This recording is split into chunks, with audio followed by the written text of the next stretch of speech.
മരണസംഖ്യ ഇനിയും ഉയരുവാനാണ് സാധ്യത. കാരണം ഇപ്പോൾ ഈ സംഭവ സ്ഥലത്ത് നിന്നുള്ള ദൃക്സാക്ഷികളുടെ മറ്റും പ്രതികരണങ്ങൾ പുറത്തു വരുന്നുണ്ട്. അവർ പറയുന്നത് ഈ വലിയ കൂറ്റൻ ശബ്ദത്തോടു കൂടിയാണ് ഈ വിമാനം അതായത് വിമാനം നിലം പൊത്തിയത്.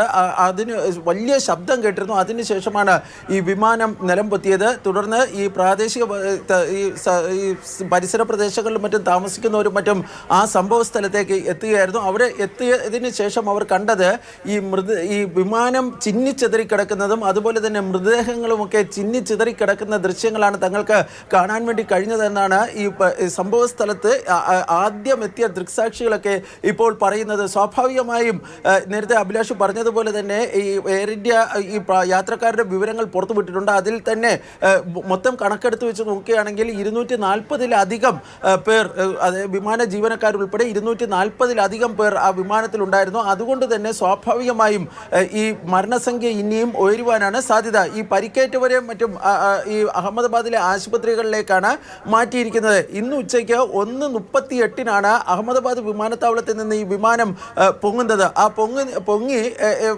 റൺവേ 23 നിന്നായിരുന്നു ഈ വിമാനം പൊങ്ങുന്നത്. പൊങ്ങി തൊട്ടു പിന്നാലെ തന്നെ ഈ എയർ ട്രാഫിക് കൺട്രോളിലേക്ക് ഈ വിമാനത്തിൻ്റെ പൈലറ്റിൽ നിന്ന് ഒരു അപകട സന്ദേശം ലഭിച്ചിരുന്നു എന്നാണ് പറയപ്പെടുന്നത്.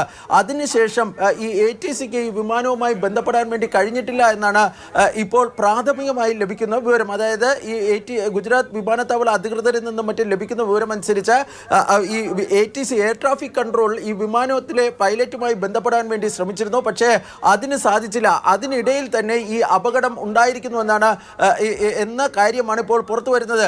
ഏതായാലും രക്ഷാപ്രവർത്തനം വളരെ ഊർജിതമായി തന്നെ നടക്കുകയാണ്. ഈ സംഭവ സ്ഥലത്ത് നിന്ന് ഒരു ഗ്രീൻ കോറിഡോർ ഈ ആശുപത്രികളിലേക്കൊക്കെ ഏർപ്പെടുത്തിയിട്ടുണ്ട്. കാരണം എത്രയും പെട്ടെന്ന് തന്നെ ഇവരെ ആശുപത്രിയിൽ എത്തിക്കുന്നതിനുള്ള നടപടികൾ, ആശുപത്രിയിൽ അതിനുവേണ്ട ഈ മറ്റ് ക്രമീകരണങ്ങളൊക്കെ ഒരുക്കുകയും ചെയ്തിട്ടുണ്ട്. നിലവിൽ ഈ മരണസംഖ്യ സംബന്ധിച്ചോ അല്ലെങ്കിൽ പരിക്കേറ്റവരെ സംബന്ധിച്ചുള്ള ഔദ്യോഗികമായ കണക്കുകളൊന്നും തന്നെ സർക്കാർ ഏജൻസികളൊന്നും തന്നെ പുറത്തുവിട്ടിട്ടില്ല. പക്ഷേ ഗുജറാത്ത് മുൻ മുഖ്യമന്ത്രി വിജയ് രൂപാണി അദ്ദേഹത്തിന് പരിക്കുകളോടുകൂടി ആശുപത്രിയിൽ പ്രവേശിപ്പിച്ചിരിക്കുന്നു എന്ന ഒരു കാര്യം മാത്രമാണ് പുറത്തു വരുന്നത്.